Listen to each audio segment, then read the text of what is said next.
Even though it seems like we've been dealing with the COVID-19 pandemic for a long time, it's clear that here in the United States, we're not at the end of the crisis. Even in the last few days, our country has had some of the highest rates of persons who tested positive for the virus. Since the beginning of the health crisis, our church has been trying to show our love for one another by restricting our in-person gatherings and finding new ways to stay in touch. This last week, Illinois moved into phase 4 of its COVID-19 response, and so First Presbyterian will begin inviting people into the sanctuary for worship on Sunday, July 12th. But this new change in our Sunday morning worship services doesn't mean that things will be back to the way they used to be. We still need to act in ways that show our concern for the most vulnerable members of our congregation and community. In compliance with our state health guidelines, we will be sharing worship in the sanctuary with 50 people. So, in order to help you decide whether or not you might want to participate in these worship services, we thought we'd give you a little picture of what it will be like.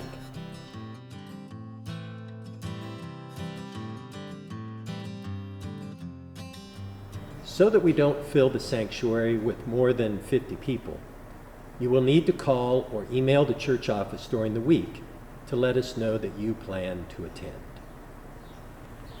When you arrive at church, you will have to enter at one of 2 doors, the side elevator door or the front glass doors near the church office. You will be greeted by someone on our health ministry team who will take your temperature and ask a couple of simple health-related questions. Please don't attend church if you or someone close to you has a fever or any of the other symptoms that might be associated with COVID-19. If you don't already have a mask, one will be provided for you before entering the building. Another person at the door will check your name with the list of those who have called ahead. We want to make sure we know who is in worship each Sunday in case we need to do contact tracing. After coming into the building, please go straight to the sanctuary. There will be no church school or fellowship hour before or after worship. Children are welcome but need to stay with their parents. There will be no nursery or separate activities for them. At the door to the sanctuary, someone will greet you and answer any other questions that you might have. We've marked the pews where you and your family can sit so that each family unit is at least 6 feet apart from one another. You'll notice that we've removed all the hymnals, Bibles, and other materials from the pew racks. There will be no bulletins, and the offering will be collected at the doorway to the sanctuary when you come in or when you leave.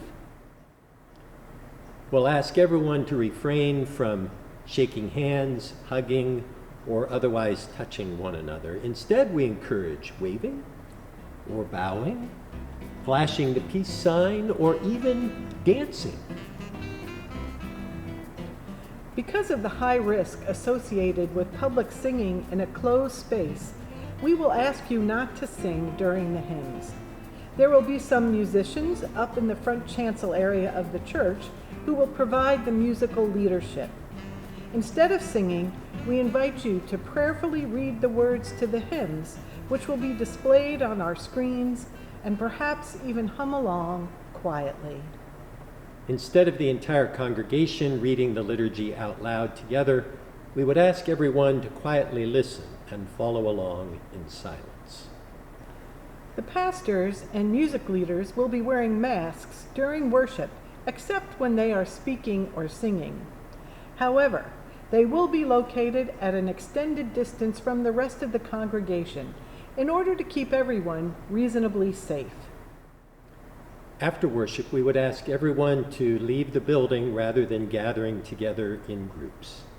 We want to make sure that everyone who attends feels they are in a safe environment.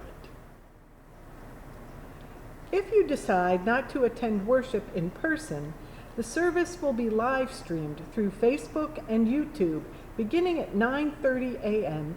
and available on those sites anytime afterwards.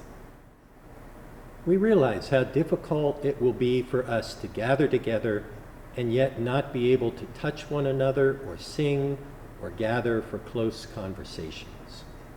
Jesus said that he came not to be served, but to serve. So we also try to serve others by our concern for their well-being and the safety of our healthcare workers. Even though it might feel strange to gather in the sanctuary in this way, you might notice some nice changes since you were last here. The light fixtures have been updated to newer LED bulbs, making the whole sanctuary a brighter place. Also, you might recall that last March we installed a new hearing assist system in the sanctuary. This system uses the latest loop technology in order to send a signal directly into most hearing aids. We will send out more information about how you might take advantage of this new way of hearing in worship. Andy Roth, our technology staff person, has been working hard to set up all the equipment we need to do live streaming. No matter what stage we are in our COVID-19 response, we hope that we will continue to provide a worship experience to those who can't make it to church in person.